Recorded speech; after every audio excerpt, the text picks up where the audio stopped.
Hello friends, welcome to only I city. सभी दोस्तों का बहुत बहुत स्वागत है। इस सेशन में हम कहाँ तक पहुंच गए? चैप्टर नंबर 84 तक पहुंच गए। इसमें हम आज बात करेंगे कोलिशन गवर्नमेंट की, गठबंधन सरकार की, गठबंधन सरकार की। ठीक है। सो ये आपके लिए टेलीग्राम चैनल है @मंजू PWUPSC वाला। आप इसको सर्च कर लीजिए। इस टेलीग्राम चैनल पर आपको क्लासेस की इन्फॉर्मेशन, क्लासेस का PDF, क्लास नोट, सारी चीजें अवेलेबल हो जाती हैं। ये टेलीग्राम है आपके लिए, ठीक है, नोट्स के लिए, क्लास नोट्स के लिए, PDF के लिए। अच्छा, ये देखो कि जब हम बात करेंगे संसदीय व्यवस्था की, हमने अपनाया, पहले कुछ चीजों को सुन लो, फिर हम आगे चलते हैं और चीजों को समझते हैं। तो गठबंधन सरकार का मतलब है क्या, हम और इस व्यवस्था की हमें जरूरत आखिर है क्यों? गठबंधन सरकार की व्यवस्था, गठबंधन का मतलब तो आप समझ रहे होंगे कि कुछ लोगों ने क्या किया है, गठबंधन किया, मतलब साथ में आए हैं। साथ में कौन लोग आए हैं, हम उनकी भी बात करेंगे। तो जब इस संदर्भ में हम देखते हैं कि सरकार बनी, जैसे कि पीएम मोदी जी की जो गवर्नमेंट है वह तीसरी बार बन गई है ना, PM 3.0। आप जो गवर्नमेंट देखेंगे मोदी 3.0, तो यहां पर क्या है कि गठबंधन की सरकार बनी, मतलब एक से ज्यादा जो राजनीतिक पार्टियां हैं उन सभी ने साथ में मिलकर जो सरकार है वह बनाई। तो जब एक से ज्यादा जो पॉलिटिकल पार्टीज है वह साथ में मिलकर गवर्नमेंट को फॉर्म करती हैं, गवर्नमेंट को बनाती हैं, उसे हम गठबंधन सरकार कहते हैं। वैसे तो गठबंधन का मतलब होता है एक साथ विकास करना, है ना, टू ग्रो टुगेदर। बट जब हम राजनीतिक अर्थों में देखेंगे तो इसका मतलब होता है कि जो पॉलिटिकल पार्टीज है वे सत्ता बनाने के उद्देश्य से एक साथ आ जाती है।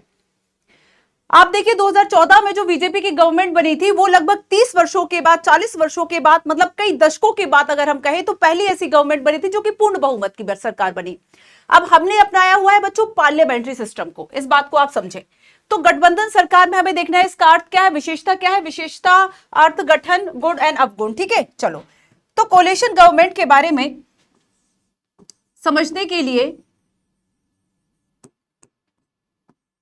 कोलिशन गवर्नमेंट को समझने के लिए थोड़ा सा संसदीय व्यवस्था को समझना होगा।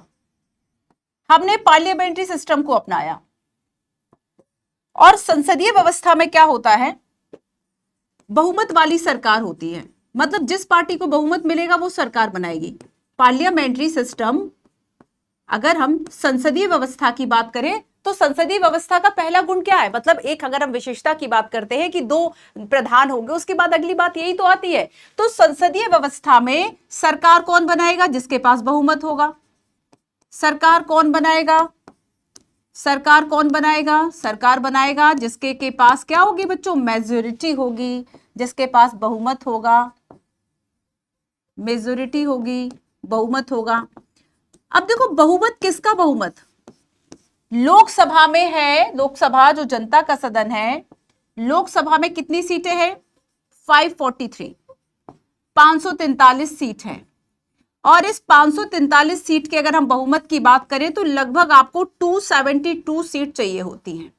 272 ये आंकड़ा है बहुमत का, कि अगर आपको 272 सीट मिल गई तब आप जो सरकार है वह बना सकते हैं। 272 सीट पर आप सरकार बनाएंगे। तो ये हुआ क्या, अब एक पार्टी ले आए, बहुत अच्छी बात है, वेल एंड गुड, जो कि 2014 से लेके मतलब 2 बार तो बीजेपी को मिली गई। लेकिन इसके बाद हम देखेंगे तीसरी बार जो है, वैसे तो पीएम मोदी का चल रहा था कि अब की बार 400 पार, बार वो 400 पार ना होगी, वो लिमिट रह गया और इस आंकड़े से काफी दूर थी इस बार की बीजेपी। तो अब यहां पर क्या हुआ कि जब एक पार्टी ये नहीं लेकर आ पाई, इस बात को समझो, जब ये जो आंकड़ा है वह एक पार्टी नहीं, एक पार्टी को नहीं मिला, एक राजनीतिक दल को नहीं मिला, क्या, बहुमत, जो ये बहुमत था, मेजोरिटी थी, वो एक पार्टी को नहीं मिला, तो दो पार्टी आ गई, दो या दो से अधिक पार्टी, दो या दो से अधिक पॉलिटिकल पार्टी, राजनीतिक दल, दो या दो से अधिक राजनीतिक दल आ गए। आया समझ में? बस इसी को हम क्या कहेंगे, दो या दो से अधिक राजनीतिक दल जब मिलकर सरकार बनाते हैं उसको हम कहते हैं कोलिशन गवर्नमेंट, गठबंधन की सरकार। गठबंधन कर लिया। अब इसकी कुछ विशेषताएं होती हैं, कुछ गुण होते हैं कि चलो ज्यादा लोग हैं, ज्यादा लोगों की अप्रोचेज आएंगी, एक सर्वसम्मति से अच्छा डिसीजन लिया जाएगा। सरकार जो है, अब ऐसा नहीं है कि मोदी जी कभी भी 8 बजे आ गए और भाइयों और बहनों कह के कभी भी नोटबंदी कर दी, कभी भी किसी भी तरह की घोषणाएं कर दी। तो यहां पर क्या है कि बच्चों कि अगर जो सरकार है वो मनमानी नहीं कर सकती, इसलिए नहीं कर सकती क्योंकि अब केवल सरकार की नहीं चलने वाली, केवल एक व्यक्ति जो है उसकी नहीं चलने वाली, केवल एक पार्टी की नहीं चलने वाली। तो पीएम जो है वो बहुत स्ट्रांग डिसीजन कब ले पाते हैं, जब उन्हें 272 मिल गए। मान लीजिए अगर एक पार्टी को, जैसे कि बीजेपी को मिल गए, एक पार्टी बीजेपी, जब बीजेपी को बहुमत मिल गया और ऐसे में पीएम मोदी जी जो है वह बड़े स्ट्रांग डिसीजन, लेकिन अब जब गठबंधन की बारी आई तब जो पीएम है वह कमजोर हो गया। गठबंधन में पीएम जो है वह क्या हो जाएगा, कमजोर हो जाएगा, क्योंकि अब वह उतना स्ट्रेट डिसीजन नहीं ले सकता कि कभी भी कोई भी डिसीजन ले लिया, क्योंकि अब आपकी कुर्सी के जो 4 पाए हैं वह केवल आपकी पार्टी के नहीं है, एक किसी और का है, एक किसी और का। और जैसे ही अगर आपने कोई ऐसा डिसीजन लिया कि उनको पसंद नहीं आया, वो हटे और आपकी कुर्सी गई, आपकी कुर्सी धड़ाम से गिरी, सरकार गिर गई। तो यहां पर आप देखेंगे कि 1977 में पहली बार जो गठबंधन की सरकार है वह इस देश में बनती है, जनता पार्टी की सरकार, और जिसमें पीएम बनते हैं मोरारजी देसाई, ठीक है, जो कि कांग्रेस से थे।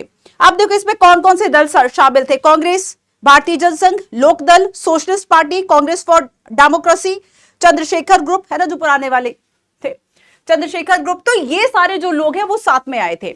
तो यहां पर क्या है कि सभी ने मिलकर जो है सरकार बनाई थी। तो बेसिकली जब आप सत्ता पाने के उद्देश्य से सब एक साथ आ जाते हैं कि चलो हम एक जैसी नीतियां बनाएंगे, एक साथ काम करेंगे, मिलजुल कर जो डिसीजन है वह लेंगे, तब जाके इस तरह की जो गवर्नमेंट है वह फॉर्म होती है। ये पहली बार था।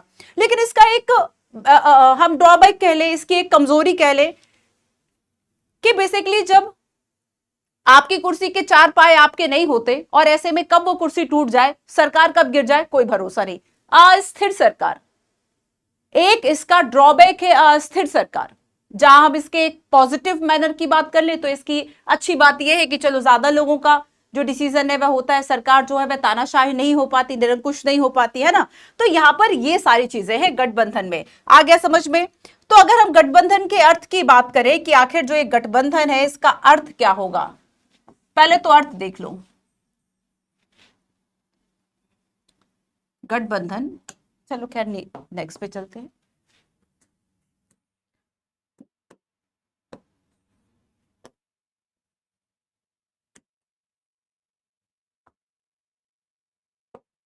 गठबंधन सरकार का आखिर जो अर्थ है वह क्या है, ठीक है। तो वैसे तो देखो ये जो वर्ड है वह लैटिन वर्ड से लिया गया। गठबंधन जो वर्ड है इंग्लिश में अगर हम देखें इसको कहा जाता है क्या, कोलिशन। और ये जो कोलिशन वर्ड है ये वर्ड है लैटिन भाषा का, ये लैटिन भाषा का वर्ड है, लैटिन भाषा का शब्द है, ठीक है, लैटिन भाषा का शब्द है। और इसका मतलब होता है टू ग्रो टुगेदर, एक साथ विकास करना, टू ग्रो टुगेदर, एक साथ बढ़ना, एक साथ बढ़ना, एक साथ विकास करना, संगठित रहना, ये इसका मतलब हुआ। लैटिन भाषा में कोलेशन का मतलब क्या है, टू ग्रो टुगेदर, एक साथ चलना, एक साथ बढ़ना, एक साथ विकास करना। अब अगर हम इसके हिंदी अर्थ की बात करें कि इसका हिंदी अर्थ जो है वह क्या है, इसका हिंदी अर्थ है गठबंधन। हिंदी अर्थ क्या है, गठबंधन। हिंदी अर्थ है इसका गठबंधन और इसका मतलब होगा कि जो विभिन्न भाग है उनको एक साथ जोड़कर चलना, विभिन्न भागों को संयुक्त करना, विभिन्न भागों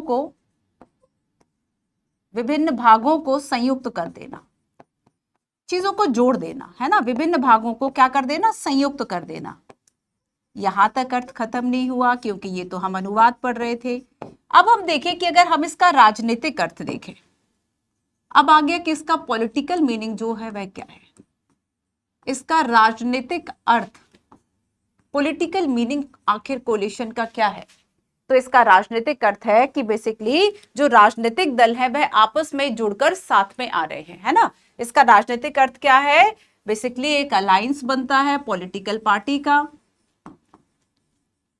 alliance of political parties, alliance of political party, ठीक है। तो राजनीतिक दलों का आपस में एकजुट होकर, राजनीतिक दलों का आपस में एकजुट होकर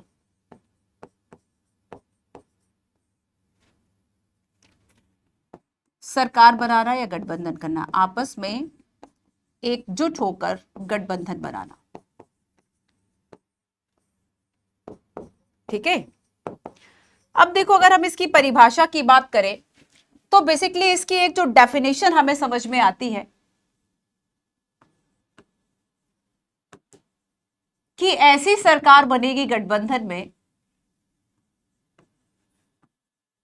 जिसकी एक साझा सहमति होगी, एक साझा राजनीतिक एजेंडा होगा। मतलब ये नहीं कि अब किसी एक की ही चल गई, इसमें क्या है, अब एक से ज्यादा लोग हैं तो अब साझी सहमति भी तो बनेगी कि अब एक निर्णय मोदी जी अकेले नहीं ले सकते कि भाई सारी पार्टी मान जाए, पूरी पार्टी के लोग उनकी बात मान रहे, क्योंकि अब एक से ज्यादा पार्टी हैं। अब आप कैसे सबको मनाओगे, तो टाइम लग जाएगा। और ऐसे में आप क्या करोगे, सहमति बनानी पड़ेगी, ऐसे कार्यक्रम बनेंगे, साझी सहमति होगी, साझे कार्यक्रम होंगे, साझे एजेंडे होंगे, मतलब अब जो सबको पसंद आ जाए, साझे एजेंडे होंगे, साझे आपके जो पॉलिटिकल प्रोग्राम है, जो आपके राजनीतिक कार्यक्रम है, वो कार्यक्रम एजेंडा आप अकेले नहीं डिसाइड कर सकते। ये जो कार्यक्रम है ये भी अब साझे बनेंगे कि सबको पसंद आ जाए। तो अब यहाँ पर एक सहमति वाली जो सरकार है वह चलती है ना। तो यहाँ पर राजनीतिक शक्ति बेसिकली क्या कर रहा है, राजनीतिक शक्ति का उपयोग करने के लिए ये सारी चीजें होंगी। राजनीतिक शक्ति का उपयोग अब सबको करना है, एक व्यक्ति नहीं कर पा रहा, 4 लोग मिलकर कर रहे हैं। तो राजनीतिक शक्ति का उपयोग करने के लिए आप साझे निर्णय लेते हैं। राजनीतिक शक्ति का उपयोग, राजनीतिक शक्ति का उपयोग करने के लिए राजनीतिक दल क्या कर रहे हैं, सरकार ऐसे बनेगी कि साझे सहयोग होंगे, साझे कार्यक्रम होंगे, एक दूसरे से पूछ पूछ के बता के होगा। और अलग अलग राजनीतिक दल सरकार या मंत्रिपरिषद का गठन करते हैं। अब एक ही दल का पूरा मंत्रिपरिषद नहीं होगा, हम इसमें यह कहेंगे कि बेसिकली जो अलग अलग राजनीतिक दल हैं, अलग अलग दल मंत्रिपरिषद, क्योंकि अब मंत्रिपरिषद में, मंत्रिपरिषद क्या है, जो मुख्य हम कहेंगे कि जो सारे मंत्री होंगे, लगभग 60-70 मंत्री जो होंगे, वो मंत्रिपरिषद की बात हो रही है। तो यहां पर अलग अलग दल जो है वह मंत्रिपरिषद का निर्माण करेंगे। ऐसा नहीं है कि एक ही दल जो है उससे मंत्रिपरिषद का निर्माण कर लिया। So political party cooperate to form a government. सबसे अच्छी बात क्या हो गई, एक लाइन को याद कर लो, पॉलिटिकल पार्टी गठबंधन, political party cooperate to form a government.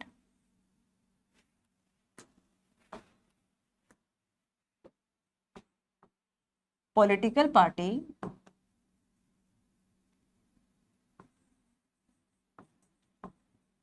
political parties cooperate to form a government. Clear है इतना? आपको समझ में आ गया? प्लीज बताओ, गठबंधन का मतलब समझ में आ गया? तो जब पॉलिटिकल पार्टीज जो हैं वह गवर्नमेंट सरकार को बनाने के लिए एक साथ आती हैं, उसे ही हम गठबंधन सरकार कह देते हैं।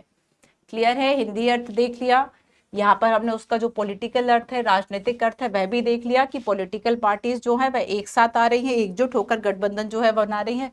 जैसे कि पीएम मोदी, आप 3.0 गवर्नमेंट आप देख लीजिए, 3.0 गवर्नमेंट है ना, मतलब तीसरी बार, 3.0 का मतलब कि मोदी जी अब तीसरी बार आ गए है ना। 2014 में पहली बार आए, फिर 19 और 24।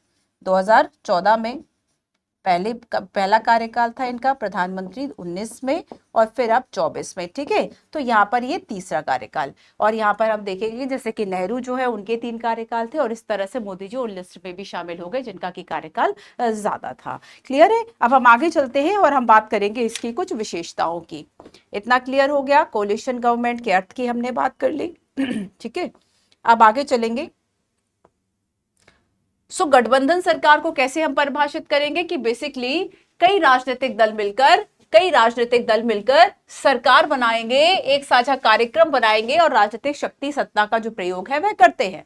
क्योंकि हमने संसदीय व्यवस्था में मेजोरिटी जिसके पास होगी उसका बहुमत दल का जो नेता है वह पीएम होगा, जो कि सरकार का प्रमुख होगा, और हमें इसलिए सरकार को चलाने के लिए आवश्यक है कि लोग साथ में आए। आधुनिक संसदों में गठबंधन आमतौर पर तब होता है जब किसी एक राजनीतिक दल को स्पष्ट बहुमत नहीं मिलता और कई पार्टियां अपनी नीतियों से बहुत अधिक समझौता किए बिना साझा योजना बनाती हैं, तो वे सरकार में बन सकती है। तो यहाँ पर कई ऐसी सरकारें बनी, लेकिन इसकी एक हम कहें कि एक ड्रॉबैक जो हमें दिखाई देता है, एक अवगुण दिखाई देता है कि पता नहीं चलता कब कौन खिसक जाए। जैसे कि जो पीएम मोदी को समर्थन दिया है ना, आप देखेंगे कि इसमें नीतीश कुमार का नाम है, और आप देखेंगे कि नीतीश कुमार जो है वे डांस करते रहते हैं दो पार्टी के बीच में, है ना। एक बार कांग्रेस में चले गए, फिर यहाँ पर आ गए, फिर बीजेपी, फिर कांग्रेस। तो यहाँ पर बेसिकली एक अस्थिर सरकार के लिए उनको जो है वह देखा जा रहा था। तो जब उन्होंने शपथ ली थी तब स्पेशली उन्होंने कहा था कि अब मेरा मन जो है वह बहुत स्थिर है और मैं इधर उधर नहीं होऊंगा, है ना। तो ये बात जो है वह काफी चर्चा में रही थी, क्योंकि एक वो ऐसा लग रहा था कि शायद मोदी गवर्नमेंट नहीं बनेगी, लेकिन यहाँ पे नीतीश कुमार ने जो है वह सहयोग दे दिया। तो एक से ज्यादा जो पॉलिटिकल पार्टीज है वह साथ में आ जाती है, लेकिन वो बार्गेनिंग भी करती है। फिर वो बार्गेनिंग जाते इस बात को लेके करेंगे, हमें ये पद दो, हमें ये वाला मंत्रालय दो, वो सारी चीजें होती है। तो समटाइम्स ये होता है कि सरकार ऐसी मांगों को भी मानती है जो कि जायज ना हो। समटाइम्स सरकार ऐसे लोगों को भी पद दे देती है जो कि बहुत योग्य ना हो, है ना। तो ये थोड़ा सा इसका एक ड्रॉबैक जो है वह समझ में आता है। चलिए अब नेक्स्ट हम देखेंगे, आओ जरा हम इसकी विशेषताओं पे देखेंगे क्या विशेषताएं हैं। 3 स्टेटमेंट है। फर्स्ट कहता है गठबंधन राजनीति की पहचान विचारधारा नहीं बल्कि व्यवहारिकता है। व्यवहारिकता, विचारधारा से थोड़ी जुड़ रहे हैं कि भाई हमारी एक विचारधारा थी इसलिए हम साथ में आ रहे हैं। ये व्यवहारिकता थे कि अगर तुम साथ में नहीं आओगे तो सरकार नहीं बन पाएगी, ये व्यवहारिकता वो समझ गए थे। तो यहां पर क्या है कि व्यवहारिकता ज्यादा है, विचारधारा के आधार पर मिलना होता तो फिर वो पहले ही मिल जाते। लेकिन जब एक पार्टी जो है अल्पमत में थी, उसको आपने सहयोग देने के लिए साथ में, तो व्यवहारिकता है कि चलो हम भी सरकार बनाने का हिस्सा हो गए और हमें भी इसमें अच्छा पद मिल जाएगा। गठबंधन की राजनीति स्थिर नहीं बल्कि गतिशील मामला है, क्योंकि गठबंधन के घटक सामूहिक विकसित हो जाते हैं और नए समूह बनाते हैं। बिल्कुल सही है। अब जैसे कि मान लो पीएम मोदी गवर्नमेंट है, जो लोगों ने सपोर्ट किया है और जाके वो आंकड़ा 272 तक पहुंच गया। अब मान लो यही लोग जो है वह कांग्रेस को सपोर्ट कर दे, यही लोग अगर कांग्रेस को सपोर्ट कर दे, ये आंकड़ा कांग्रेस के पास पहुंच जाए, तो मोदी सरकार तो गिर जाएगी ना। तो ऐसे में क्या है कि बेसिकली राजनीतिक मामला जो ये मामला है वो स्थिर मामला बिल्कुल भी नहीं है, एक अस्थिर मामला है, एक गतिशील मामला है। क्योंकि जिन लोगों ने इनको सपोर्ट किया वही सपोर्ट किसी और को कर देंगे तो उसकी सरकार बन जाएगी, है ना। नेक्स्ट है गठबंधन सरकार न्यूनतम कार्यक्रम के आधार पर कार्य करेगी जो गठबंधन के सभी सदस्यों की आकांक्षाओं को संतुष्ट नहीं कर सकती। गठबंधन सरकार न्यूनतम कार्यक्रम के आधार पर कार्य करेगी और गठबंधन के सभी सदस्यों की आकांक्षाओं को संतुष्ट नहीं कर सकती। ऐसा कभी पॉसिबल है? कहते हैं कि ऐसे तो लोग भगवान से भी खुश नहीं है। इसका मतलब क्या है? आप सबको खुश नहीं कर सकते, आपकी नीतियां सबको खुश नहीं कर सकती। हो सकता है मैक्सिमम नंबर ऐसा हो कि वो खुश हो जाए आपकी नीति से। अब सब थोड़ी ना मोदी को पसंद करते हैं। तो यहां पर क्या हो गया कि बेसिकली सब पसंद नहीं कर रहे सब योजनाएं, तो भले कुछ ऐसा हिस्सा कम हो, ऐसा परसेंट ना पसंद करने वाला कम हो, 5-10% हो, 20% हो, 30% हो, व्हाटएवर। तो यहां पर क्या है कि कुछ ऐसे लोग उस सरकार में भी है, लेकिन फिर भी एक न्यूनतम कार्यक्रम बन गए। तो चलो कम से कम इतना तो मान ही जाओ, है ना, कम से कम इस बात में तो सहमति ही हो, भले उसकी असहमति नहीं, फिर चलो ठीक है हो जाएगा। तो यहां पर क्या है कि एक न्यूनतम कार्यक्रम के आधार पर काम करेगी, क्योंकि ऐसा कभी भी पॉसिबल नहीं होता कि आप सबको खुश कर दे। तो यहां पर सारे कथन जो है वह सही है। ठीक है, चलो अब आगे चलते हैं और हम कुछ विशेषताओं पर आते हैं कि आखिर इसकी जो है वह क्या क्या विशेषताएं होती हैं। गठबंधन सरकार की जो विशेषताएं हैं वह क्या क्या विशेषताएं हैं, हम 3-4 विशेषताओं पे फोकस करते हैं। ठीक है, चलिए पहली बात कही जाती है कि जो ये गठबंधन की सरकार बनी, इसका जानते हो आधार क्या होता है? एक राजनीतिक अगर हम विशेषज्ञ की बात करें, जेजी जौहरी, उन्होंने कहा कि बेसिकली उन्होंने 7-8 ऐसी विशेषताएं बता दी कि ये विशेषताएं बेसिकली एक गठबंधन की सरकार में होंगी। पहली बात वे करते हैं कि गठबंधन कुछ प्राप्ति वस्तुओं के आधार पर बनेगा। इसका आधार क्या होगा? कुछ प्राप्तियां होगा। गठबंधन का आधार, ये बताओ कोई आपके साथ गठबंधन करेगा, वो पहले पूछेगा भैया क्या दोगे इसमें हमें, है ना। तो गठबंधन का आधार, यही तो बात है, विचारधारा आधार थोड़ी है। गठबंधन का आधार हमें कौन सा मंत्रालय दोगे, हम आपको सपोर्ट दे रहे हैं, 20 सीट दे रहे हैं, हमें क्या मिलेगा, वो वाली बात हो गई। तो गठबंधन का आधार क्या है? कुछ वस्तुएं हैं, कुछ प्राप्तियां हो सकती हैं, वस्तुएं व प्राप्तियां, कि हमको क्या मिलेगा, हमारा क्या फायदा, वो वाली बात। गठबंधन का आधार वस्तुएं प्राप्तियां होंगी, पहली बात। अगली बात इसमें कहा जाता है कि कम से कम गठबंधन, हम उसको तो अब एक ही आदमी है तो क्या गठबंधन, गठबंधन के लिए जरूरी है ना कि कम से कम 2 लोग तो हो। तो इसमें कहा जाता है कि गठबंधन में कम से कम 2 सरकार, 2 पार्टियां तो होंगी, कम से कम 2 सहयोगी दलों का होना, कम से कम 2 सहयोगी दलों का होना। कम से कम 2 लोग तो होंगे ही, अधिक से अधिक 3, 4, 5 भी हो सकते हैं, पर ये मिनिमम है कि एक पार्टी को गठबंधन नहीं कहेंगे, कम से कम 2 लोगों का होना ही गठबंधन कहलाएगा। इसके बाद इसमें यह कहा जाता है बेसिकली, अगर हम नेक्स्ट देखें कि जो गठबंधन प्रणाली है उसका आधारभूत सिद्धांत है विशिष्ट हितों का अस्थायी सम्मिलन। गठबंधन सरकार का आधार क्या है? विशिष्ट हितों का अस्थायी, विशिष्ट हितों का अस्थायी सम्मेलन, स्थायी नहीं, अस्थायी। और ये इसका एक अवगुण भी कहा जाता है, अस्थायी सम्मेलन, है ना। अब जैसे कि जिन पार्टियों ने बेसिकली सहयोग दिया, उन्होंने कुछ कुछ राजनीतिक पद मांग ली, उन्होंने अपने लिए कुछ प्रभाव मांग लिया, कुछ शक्तियां मांग ली, तो यहाँ पर ये कहा जाता है कि बेसिकली इसका आधारभूत सिद्धांत ये है कि किसके जो विशिष्ट हित है वह कैसे पूरे हो रहे हैं, ये इसका एक बेसिक प्रिंसिपल्स। गठबंधन का आधारभूत सिद्धांत यही है कि विशिष्ट हित कहां किसके सध रहे हैं। नेक्स्ट इसमें इसी प्रकृति के लिए कहा जाता है कि बेसिकली ये स्थिर नहीं है, बल्कि ये मामला कैसा है? गतिशील है ना।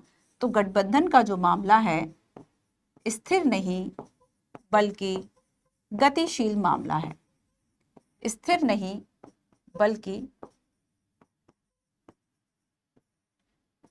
स्थिर नहीं बल्कि गतिशील मामला है। आया समझ में? आधारभूत सिद्धांत क्या है? विशिष्ट हितों का अस्थायी सम्मेलन, और इसलिए कहा जाता है कि ये मामला जो है वह स्थिर नहीं है, वो गतिशील मामला है, क्योंकि गठबंधन में जो दल शामिल होते हैं वो आगे जाके एक नया समूह भी तो बना सकते हैं कि अभी आपने बीजेपी को सपोर्ट किया, कल पता चला कांग्रेस को सपोर्ट कर दे, कांग्रेस की सरकार बन जाए। तो यहां पर क्या है कि लोकतंत्र में हमने जिस राजनीतिक पद्धति को अपनाया, राजनीतिक दलों को अपनाया, बहुमत के आधार पर हम सरकारों को बना रहे हैं, तो एक तरह से इसकी एक बहुत बड़ी कमी हम देखते हैं कि इसमें ऐसी सरकार जो है वह बनती है जो कि अस्थिर होगी, ऐसी सरकार बनती है जो कि कैसी होगी? अस्थिर होगी। कभी भी सरकार गिर सकती है और दूसरे की सरकार बन जाए। तो जब तक मामला बहुमत में सेट है तब तक ठीक है, नहीं है सेट कोई बात नहीं। अब आगे हम देखेंगे कि गठबंधन की राजनीति का जो आधार है वो आधार कैसा है? समझौता है, और अपरिवर्तनीय राजनीतिक आग्रहों का इसमें कोई स्थान नहीं होता। तो यहां पर बेसिकली इसमें आपने देखा कि ये जो है उसमें राजनीतिक आधार क्या है? इसका समझौता। जब तक समझौता है तब तक सारी चीजें ठीक हैं। समझौता ही तो है, ऐसा थोड़ी था कि बहुत ज्यादा मोदी जी की विचारधारा पसंद थी तो बाकी लोग साथ में आ गए। एक समझौता था कि ठीक है, अब आपको सपोर्ट कर रहे हैं, आप हमें ये सपोर्ट करना, या फिर जिस तरह की मांगे कोई राज्य मनवाना चाहता है, मान लीजिए कोई क्षेत्रीय दल है, कोई राज्य स्तरीय दल है, वो पता है कि अब हम राष्ट्रीय सरकार बनाने वाले हैं, हम देश की सरकार बनाने वाले, नेशनल गवर्नमेंट बनाने वाले हैं, तो अपने हितों को साध लेती है। व्यवहार विशेषताओं में पॉजिटिव नेगेटिव दोनों चीजें आ जाएगी। जब पॉजिटिव पढ़ेंगे तब केवल पॉजिटिव पक्ष, जब नेगेटिव पढ़ेंगे केवल नेगेटिव पक्ष, पर विशेषताओं में दोनों बातें, क्योंकि इसमें स्थिरता की भी बात हो गई, गतिशीलता की भी बात हो गई, समझ रहे हैं। तो इसमें ये दोनों मामले साथ में आ जाएंगे। इसके बाद इसमें यह कहा जाता है कि बेसिकली ये न्यूनतम कार्यक्रमों के आधार पर यह काम करेगी कि जो गठबंधन की सरकारें हैं, ऐसी सरकारें, क्वेश्चन में जो बात पूछी थी वही बात है कि न्यूनतम कार्यक्रम, ना तुम्हारी ना मेरी, कम से कम इतना, है ना, वो वाली साधने वाला मामला हो गया। ऐसी सरकारें न्यूनतम कार्यक्रमों के आधार पर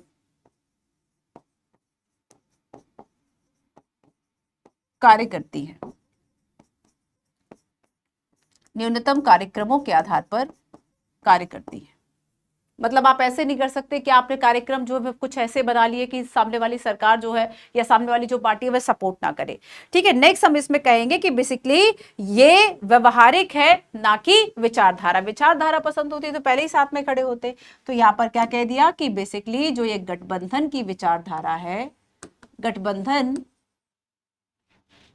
एक विचारधारा का मामला नहीं है,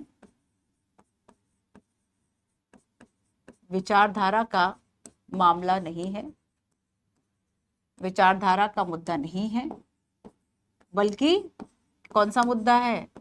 बल्कि एक व्यवहारिक मुद्दा है। प्रैक्टिकल हो गए कि भाई किसी की सरकार नहीं बन पाएगी, इससे अच्छा चलो मिलकर सत्ता का भोग करते हैं। तो एक व्यवहारिक मामला है, एक विचारधारा का मामला नहीं है, बल्कि एक व्यवहारिक मामला है। समझ में आई ये बात कि बहुत प्रैक्टिकल मामला है कि भाई सरकार अब बनानी है, एक पार्टी को मिल नहीं रहा है बहुमत, तब ऐसे में आओ सब साथ में मिलकर सरकार जो है वह बनाते हैं। ठीक है, तो यहां पर बेसिकली हम कहेंगे कि इनके बीच में ये जो समायोजन होता है, उस समायोजन का लक्ष्य क्या होता है? समायोजन मतलब एक साथ जो आ रहे हैं, गठबंधन का लक्ष्य क्या है? सत्ता की प्राप्ति। ये जो समायोजन है, गठबंधन है, समायोजन का लक्ष्य क्या है? सत्ता को प्राप्त करना, सरकार को प्राप्त करना, सत्ता प्राप्ति, है ना। तो यहां पर ये इसकी कुछ विशेषताएं होगी। अब हम इसके पॉजिटिव नेगेटिव की बात करेंगे। गठबंधन के गड़बड़ झाले न जाने कौन है किसके पाले, तो ये समझ में नहीं आता, तो यहां पर हम इसके कुछ पॉजिटिव और नेगेटिव जो एस्पेक्ट्स हैं हम वो भी देखेंगे। ठीक है, तो हम यहाँ पे गुण और अवगुणों की बात करेंगे कि आखिर इसके जो पॉजिटिव पॉइंट है वह क्या है और जो नेगेटिव पॉइंट है वह क्या है। सबसे पहले देखो कि इसके कुछ लाभ है, और लाभों में यह बताया गया है कि बेसिकली ये जो सरकारें हैं वह इतनी ज्यादा सामर्थ्यशील कैसे होती है, मतलब इनके पास सामर्थ्य ज्यादा है, ये कैसे है आखिर। तो यहां पर हम इसके कुछ गुणों की बात करेंगे पहले। ठीक है, कुछ हम इसके पॉजिटिव एस्पेक्ट्स जो है वह देख लेते हैं। चलिए,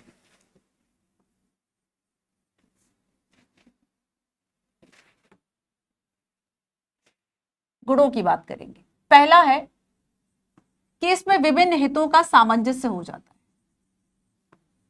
विभिन्न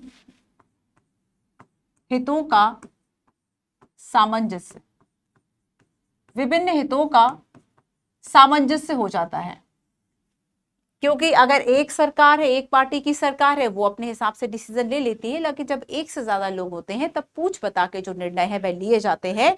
और ऐसे में क्या होगा कि बेसिकली आपको एक जो सामंजस्य है वह बैठाना पड़ता है, और जब सामंजस्य बैठाओगे आप तभी बैठाओगे जब अगर किसी की शिकायतें आप वो भी सुन लोगे। इस हिसाब से भी एक अच्छी सरकार है शिकायतों का निवारण, इस हिसाब से भी अच्छी सरकार है, क्योंकि शिकायतों का जो निवारण है ये भी इसमें संभव हो जाता है। ये इसका पहला गुण हो गया। ठीक है, ये इसका पहला गुण हो गया कि अगर अलग अलग पार्टी, अलग अलग विचारधारा के लोग हैं, सब साथ में आएंगे, डेफिनेटली उनके बीच में सामंजस्य की आवश्यकता जो है वह ज्यादा होगी। अब अगर हम इंडिया की बात करें, अनेकता में एकता, हिंद की विशेषता, विविधता इसकी सबसे बड़ी, डाइवर्सिटी। जब आप पॉलिटी को शुरू करते हैं, एनसीईआरटी से पढ़ना, नॉट लक्ष्मीकांत तो चल ही रहा है।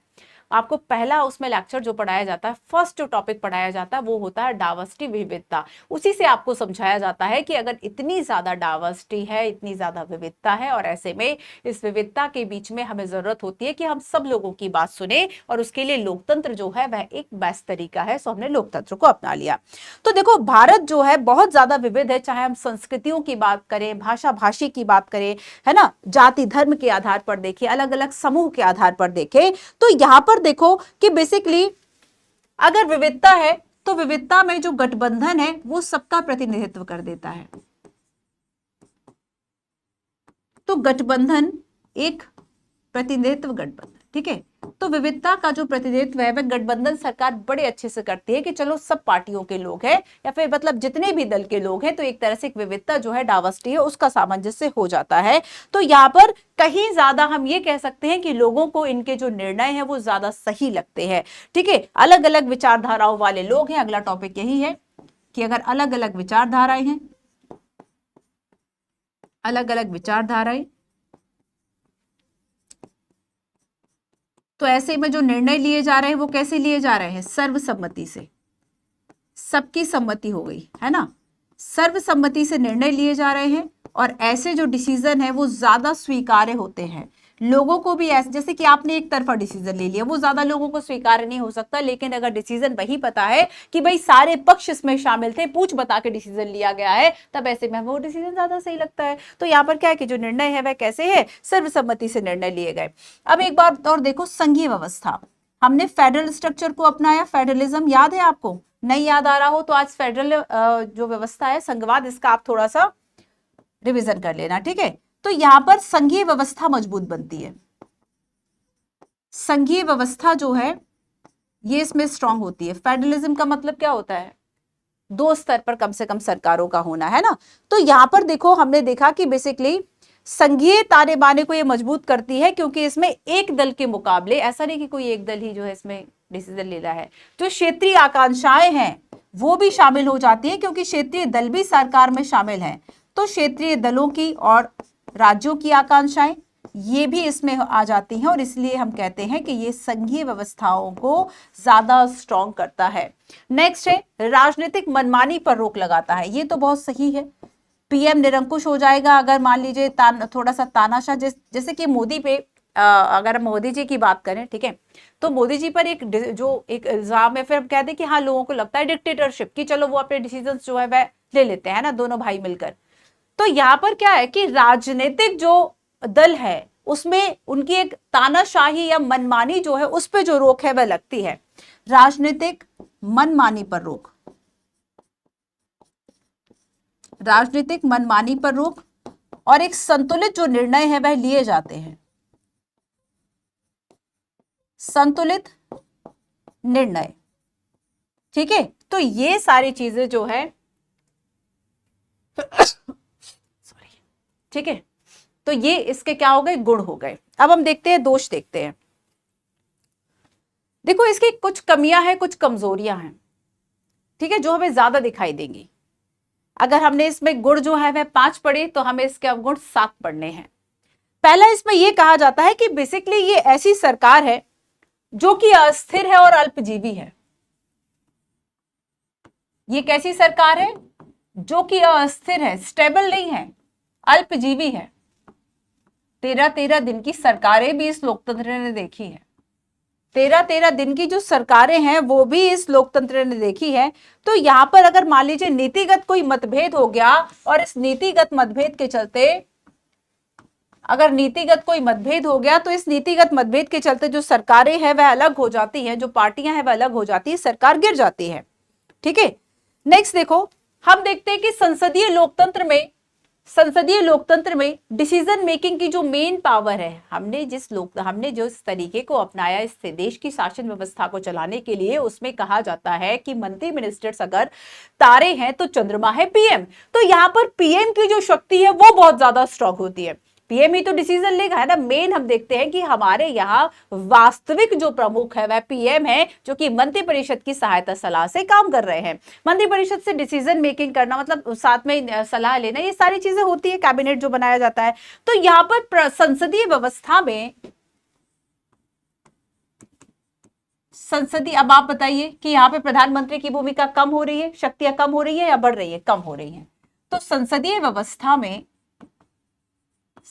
व्यवस्था में जो प्रधानमंत्री हैं, संसदीय व्यवस्था में प्रधानमंत्री की भूमिका या प्रधानमंत्री का प्रभाव, हम कह लें प्रधानमंत्री का प्रभाव कम हो जाता है, प्रधानमंत्री का प्रभाव कम हो जाता है। इवन हमने एनसीईआरटी में भी इस बात को पढ़ा था कि अब पीएम अपने से खुद से डिसीजन नहीं ले रहे हैं, पूछ बता के निर्णय ले रहे हैं। तो गठबंधन सरकार में जो पीएम है उनकी जो भूमिका है वह एक वास्तविक प्रमुख की जगह पर, एक मीडियोकर की हो जाती है, एक मध्यस्थ की हो जाती है कि विभिन्न पार्टियों के बीच में वो सामंजस्य बिठाने पड़ते हैं। क्या तुम्हें पसंद है ये निर्णय, क्या ऐसा निर्णय ले ले, फिर दूसरे से पूछ नहीं ऐसा नहीं, इसमें कुछ चेंज कर लो। तो यहाँ पर क्या है कि एक जो मीडिएटर की भूमिका है, जो मध्यस्थ की भूमिका है, वो ज्यादा हो जाती है, ये बात इसमें कही जाती है। फिर हम देखेंगे कि बेसिकली गठबंधन की सरकार का एक जो अवगुण कहा जाता है कि जो गठबंधन है इसको कहा जाता है ये सुपर पीएम है। गठबंधन को कहा जाता है कि ये क्या, ये पीएम नहीं है, ये सुपर पीएम है। और ना केवल सुपर पीएम बल्कि गठबंधन को सुपर कैबिनेट की भी दर्जा दिया जाता है, सुपर कैबिनेट का दर्जा दिया जाता है कि कोई भी निर्णय है तो ना केवल पीएम बल्कि कैबिनेट की जो भूमिका है वह कम हो जाती है। अब गठबंधन का चूंकि जो महत्व है वह ज्यादा है, इसलिए क्या कह दिया कि बेसिकली ये जो है वह सुपर कैबिनेट है, सुपर कैबिनेट की जो नियुक्त बात है वह कह दी जाती है। और इसलिए इसमें सरकारी मशीनरी के संचालन में मंत्रिमंडल की जो भूमिका है वो कम हो जाती है। सरकारी मशीनरी के संचालन में, सरकारी मशीनरी के संचालन में मंत्रिमंडल की भूमिका कम हो जाती है, मंत्रिमंडल की भूमिका कम हो जाती है, कम हो जाती है। ठीक है, तो अब जब सारी पार्टियों ही से पूछना है तो जो गठबंधन बना है उसी से पूछ लो, इसलिए हमने उसको सुपर पीएम कह दिया, सुपर कैबिनेट कह दिया। एक और मामला इसमें आता है बच्चों कि बेसिकली समटाइम्स कुछ ऐसी मांगे होती हैं कि जो राष्ट्रीय स्तर पर नहीं उठनी चाहिए, क्षेत्रीय मुद्दे होते हैं, पर अब चूंकि क्षेत्रीय जो सरकार है उसके द्वारा जो सरकार को सपोर्ट किया गया तभी जाके सरकार बनी, तो वो अपनी कभी कभी व्यर्थ मांगों को भी मनवा लेता है और ऐसे में कार्यपालिका को बाध्य कर देता है। तो यहां पर राष्ट्रीय मुद्दों में क्षेत्रीय मुद्दों को प्राथमिकता मिल जाती है, क्षेत्रीय मुद्दों को प्राथमिकता, राष्ट्रीय हित को साइड कर दिया जाता है, क्षेत्रीय मुद्दों को प्राथमिकता मिल जाती है। अब सरकार तो बचानी है ना, तभी तो आगे के डिसीजन ले पाओगे, मजबूरी है भैया क्षेत्रीय मुद्दों को प्राथमिकता देना। और यहां पर हम देखेंगे कि अभी जो कार्यपालिका है वो अब बाध्य हो जाती है इन मुद्दों को मानने के लिए, जो कार्यपालिका है वह कुछ निर्णयों से बाध्य हो जाती है। आ रहा है समझ में? बहुत टफ टॉपिक नहीं, मींस का एक टॉपिक है, लेकिन हाँ पूछा भी जा सकता है क्योंकि इस बार की जो सरकार है वह गठबंधन की सरकार बनी 2 कार्यकालों के बाद। ठीक है, एक बात और, जैसे कि अभी आप देख रहे हो कि अभी जो क्या चल रहा है, अभी मुद्दा करोल बाग में आपने देखा कि एक जो बेसमेंट था जिसमें कि एक लाइब्रेरी जो है वह चल रही थी, और ऐसा नहीं है कि कोई पहला बेसमेंट था या आखिरी बेसमेंट था, ऐसे बहुत सारे बेसमेंट है जो आप नीचे देखे तलघरा टाइप का बना रहे थे, निकलने के एक ही निकास था, और ऐसे में वहां पे सीवर पाइपलाइन फट गई और बच्चे बैठ के पढ़ रहे थे, और 3 बच्चों के आसपास, वैसे यही जानकारी है कि 3 बच्चे जो है उनको वो उसमें उस पानी में डूब के मर गए। आप देखेंगे बहुत समय से ये चल रहा है, 1 हफ्ता हो गया। मुखर्जी नगर मैं भी आती जाती हूँ इस रोड से तो दिखता है। ठीक है, तो कहा जा रहा है कि भाई उन बच्चों की जो डेथ हुई है ना वो एक तरह से मर्डर है, हत्या है, क्योंकि अब कोचिंग वाले कह रहे हैं कि सरकार कह रही है एमसीडी, मतलब सब वही चल रहा है, कोई कह रहा है एमसीडी की गलती है, कोई कह रहा है कोचिंग वालों की गलती है, बस वही चल रहा है। तो दोषारोपण हो रहा है, जिम्मेदारी कोई लेने को तैयार नहीं है। जब एक बच्चा वही सिलेक्ट हो जाता है तो सब कहने लग जाते हैं, वही बात है, सफलता के बिना कहे सफलता के 100 बाप होते हैं, ये कहावत बहुत सच है। एक बच्चा जब सिलेक्ट हो जाता है ना तो उसको कहने के लिए 100 लोग सामने आ जाते हैं कि ये हमारा पढ़ा हुआ बच्चा है, इसने हमसे एक लाइन पढ़ी थी, इतने में लोग कहने लगते हैं। लेकिन जब यहाँ पे 3 बच्चों की डेथ हो गई तब यहाँ पे जिम्मेदारी लेने को कोई तैयार नहीं है, ना कोचिंग संस्था ना वो, कि आखिर ये मुद्दा हुआ कैसे। तो यहां पर देखोगे कि इसमें भी केवल यही चलता है कि बस इस पे एलिगेशंस लगा दो, दोषारोपण कर दो, ये हमारा डिसीजन नहीं था, ये हमारा डिसीजन नहीं था। तो यहां पर ये सबसे आसान चीज होती है, जिम्मेदारी मतलब दोषारोपण कर दो, तो यहां पर जिम्मेदारी लेने को कोई तैयार ही नहीं होता है। जब 10 लोग मिलकर डिसीजन लेते हैं और बात बिगड़ जाए तो कहते हैं उसने कहा था, उसने कहा था। ऐसा होता है हमारे निजी जीवन में भी, आपने विश्वास किया होगा, इस चीज को अनुभव किया होगा। तो दोषारोपण और इसमें जिम्मेदारी का अभाव होता है, कोई जिम्मेदारी लेने को तैयार ही नहीं है कि आखिर ये जो हादसा है वह हुआ तो हुआ कैसे। अगर कोई नीति गलत बन जाती है तो इसमें कोई भी व्यक्ति मानने को तैयार नहीं है ना। तो यहां पर ये चीज आपको याद रखनी है। अब देखो गठबंधन की सरकार की अगर हम बात करें, एक और इसकी विशेषता है कि इसमें जो मंत्रिमंडल बनेगा, आप सबको मंत्री बनना है, सबको मंत्री बनना है। जिन्होंने सरकार को सपोर्ट किया उनको तो चाहिए भैया, कैबिनेट में भी जगह चाहिए, काउंसिल ऑफ मिनिस्टर्स में भी जगह चाहिए। तो मंत्रिमंडल का जो आकार है वह बहुत बड़ा हो जाता है। जैसे कि अगर हम बात करें उदाहरण के लिए 1999 में अटल बिहारी वाजपेयी जी की सरकार बनी थी, और वो जो मंत्रिपरिषद था उस मंत्रिपरिषद में मंत्रियों की संख्या 70 थी, और इसलिए उसको जंबो मिनिस्ट्री कहा गया था। अब सब सहयोगी दल है, उन सभी को संतुष्ट करना है, और ऐसे में आप सबको मंत्री पद दोगे। लास्ट इसमें यह कहा जाता है कि प्रशासनिक विफलताओं की जो कमी है उसकी जिम्मेदारी लेने को कोई भी तैयार नहीं है, तो बस एक दोषारोपण जो है वह चल जाता है। सामूहिक उत्तरदायित्व, व्यक्तिगत उत्तरदायित्व से सब मुंह फेर लेते हैं, सामूहिक और व्यक्तिगत उत्तरदायित्व से सब मुंह फेर लेते हैं। तो यहां पर मंत्रिमंडल का आकार, मंत्रिमंडल का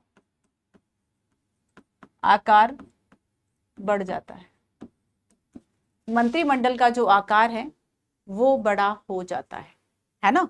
तो ये इसके गुण और ये इसके अवगुण थे। आया समझ में? कुछ गठबंधन की सरकारें मैं आपको बताती हूं। पहली सरकार आती है 77 से 79, जनता पार्टी, है ना।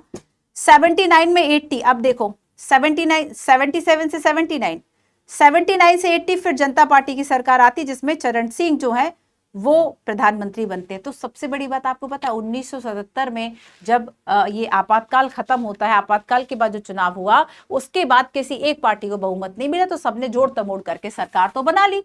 अब इंदिरा गांधी हार जाती हैं उसमें, है ना।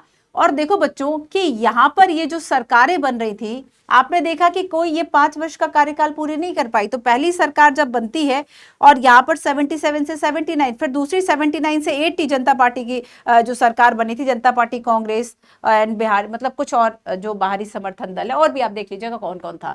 तो यहाँ पर क्या है कि और फिर 89-90 में फिर सरकार बनती है राष्ट्रीय मोर्चा की, जिसमें वीपी सिंह जो है वह जनता दल से ये पीएम बने थे। तो यहाँ पर देखो बच्चों कि जो आप 5 साल का कार्यकाल तो नहीं देख रहे, सबसे बड़ी बात तो हमें यहाँ पे ही समझ में आ रहा है, ये फैक्ट ही बता रहे हैं कि जो इस देश में घटित हुआ है इसका मतलब गठबंधन की उम्र लंबी नहीं होती। इसलिए सबने कहा कि ये सरकारें अस्थिर है, ये सरकारें जो वे अल्पजीवी है। फिर देखो 1991 यहाँ पे आती है जनता दल समाजवादी जनता पार्टी, है ना, जिसमें कि चंद्रशेखर जो है वो सरकार में आते हैं, वो बनते हैं। फिर एच डी देवगौड़ा की सरकार आई, इंद्र कुमार गुजराल की। 1998-1999 में जो सरकार आती है जिसमें कि अटल बिहारी वाजपेयी जो है भारतीय जनता पार्टी के, ये पीएम बनते हैं। ठीक है, फिर उसके बाद फिर 99 से लेके 2004 तक फिर राष्ट्रीय जनतांत्रिक जो गठबंधन है, एनडीए अलायंस है, अटल बिहारी वाजपेयी इसके पीएम बने। मनमोहन सिंह जी की बात करेंगे 2004 से लेके 2009 तक, यूपीए जो संयुक्त प्रगतिशील गठबंधन है जिसमें कि मनमोहन सिंह कांग्रेस से जो सदस्य थे ये प्रधानमंत्री बने, है ना। और 2009 से लेके 14 तक देखें तो फिर 2009 से लेके 14 तक देखें तो फिर यहाँ पे किसी सरकार बनी, गठबंधन की सरकार बनी। ठीक है, और फिर 14 से लेके 19 अगर हम देखें तो यहाँ पर एक ऐसी सरकार बनती है 2014 के बाद से कि यहाँ पे जो बहुमत है वह मिल गया, तो बहुमत वाली सरकार आई। बाकी जो इसके पहले की सरकारें आ रही थी वो ज्यादातर ऐसी थी। ठीक है, और अभी भी आप देखेंगे कि गठबंधन की सरकार बन गई अब तीसरी बार। तो यहाँ पर ये इसके गुण और अवगुण है। आओ जरा इस क्वेश्चन को देखें। गठबंधन सरकार विभिन्न दलों को एक साथ लाकर संतुलित निर्णय लेती है, विभिन्न हितधारकों के हितों को संतुष्ट करती है। विविध संस्कृतियां, भाषाएं, समूह गठबंधन सरकारों को एक दलीय सरकारों की तुलना में अधिक प्रातिनिधिक और लोकप्रिय जनमत को प्रतिबिंबित करते हैं। ये अस्थिर है क्योंकि गठबंधन सहयोगी के नीतिगत मुद्दों पर असहमति होने के कारण सरकार गिर सकती है। हमने चूंकि गुण की बात की है, आपको लग रहा होगा तीनों बातें सही है, स्टेटमेंट तो अपने आप में तीनों सही है, पर इसमें पहला जो है वह सही है कि संतुलित निर्णय, दूसरी बात भी सही है कि अधिक प्रातिनिधिक है। अस्थिरता जो है इसका क्या है, अवगुण है। और यहाँ पे तो हम गुण पूछ रहे हैं ना, ये क्या है, इसका ये ड्रॉबैक है। तो यहाँ पर हम कहेंगे कोई दो जो है वह ऊपर वाले से ज्यादा सही सुने देते हैं। आया समझ में। तो अब हम देखेंगे कि बेसिकली जो गठबंधन का दौर है, नरेंद्र मोदी जी के ये तीसरा कार्यकाल है। ठीक है, आप देख संयुक्त मोर्चा है, एनडीए, यूपीए की सरकारें, ये ऐसे दौर थे जो कि गठबंधन सरकारों के थे। ठीक है, पहली गठबंधन की सरकार जिसने पहला कार्यकाल जो अपना पूरा किया था वह अटल बिहारी वाजपेयी के नेतृत्व में राष्ट्रीय जनतांत्रिक गठबंधन जो एनडीए वाली सरकार थी, पहली ऐसी सरकार थी जिसके द्वारा, जैसे कि आपने देखा कि 1999 से लेकर 2004 तक यहाँ पे जो सरकार बनती है, अटल बिहारी वाजपेयी पीएम बनते, ये पहला ऐसा कार्यकाल था किसी गठबंधन की सरकार का जिसने कि अपना एक कार्यकाल मतलब 5 वर्ष पूरे किए। इसके पहले तो 1 साल, 2 साल, 13 दिन की सरकारें गिरी। वो सरकार गिरने का, वो सारी सरकार गिरने का मेन रीजन यही था कि कोई भी ऐसा एक हित हो सकता था, कोई भी एक छोटा सा हित किसी का, और ऐसे में सरकार जो है तड़ाम से गिर जाती थी। तो ये हो गया गठबंधन कोलिशन गवर्नमेंट। नेक्स्ट हम इसमें बात करेंगे एंटी डिफेक्शन लॉ, दल बदल कानून, एंटी डिफेक्शन लॉ। फिर बात करेंगे प्रेशर ग्रुप्स की, और उसके बाद फिर हम आएंगे अपना चैप्टर नंबर 87 राष्ट्रीय एकता। अब छोटे छोटे से चैप्टर जो है वे आपके टॉपिक्स बचे हुए हैं। ठीक है, क्लियर है। तो चलो देखते हैं शुरू से हमने क्या पढ़ा है।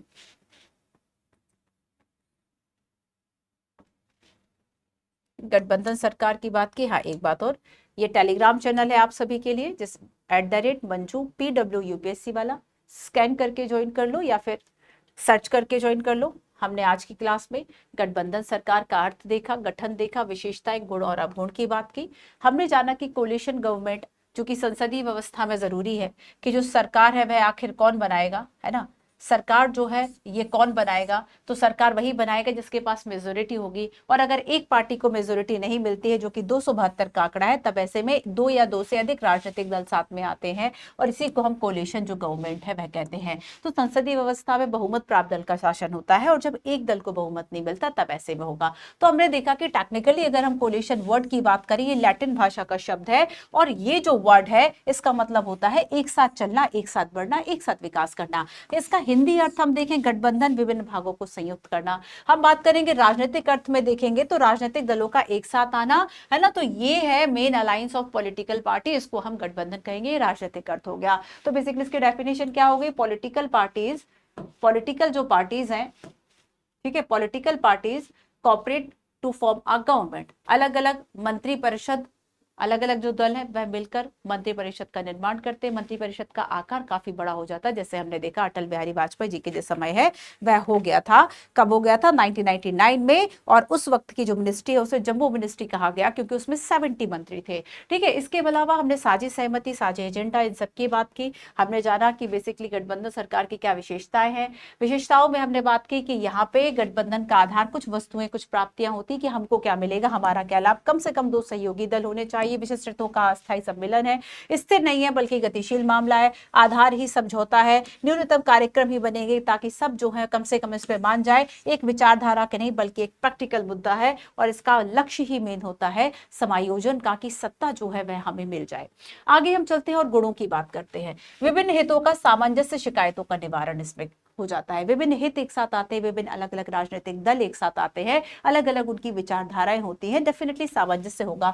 अब जब अलग अलग लोग आएंगे, विविधता की बात होगी, जाति धर्म हर आधार पर हमें विविधता देखने को मिलती है इस देश में। और ऐसे में जो प्रतिनिधित्व है ये ज्यादा करेगी बजाय इसके कि एक ही पार्टी को मिल जाए। ठीक है, तो गठबंधन सरकार को अच्छा माना जाता है, अलग अलग विचारधाराएं, और इसलिए सर्वसम्मति से निर्णय जब लिए जाते हैं तो ये मामला ज्यादा स्वीकार्य हो जाता है। संघीय जो है वह मजबूत व्यवस्था मजबूत होती है। क्षेत्रीय दलों की अगर हम बात कर रहे थे कि बेसिकली इसमें क्या होता है कि सरकार क्या कर रही है, जो क्षेत्रीय मामले है ना, क्षेत्रीय आकांक्षाएं हैं उनको भी स्थान दे रही है, तो ये इंपॉर्टेंट हो गया। राजनीतिक मनमानी पर इसमें रोक लगती है, संतुलित निर्णय लिए जाते हैं। अवगुण हमने देखा कि यहाँ पे जम्मू मिनिस्ट्री बन जाती है जो अटल बिहारी वाजपेयी जी के समय बन गई थी, इसमें कि 70 मिनिस्टर थे।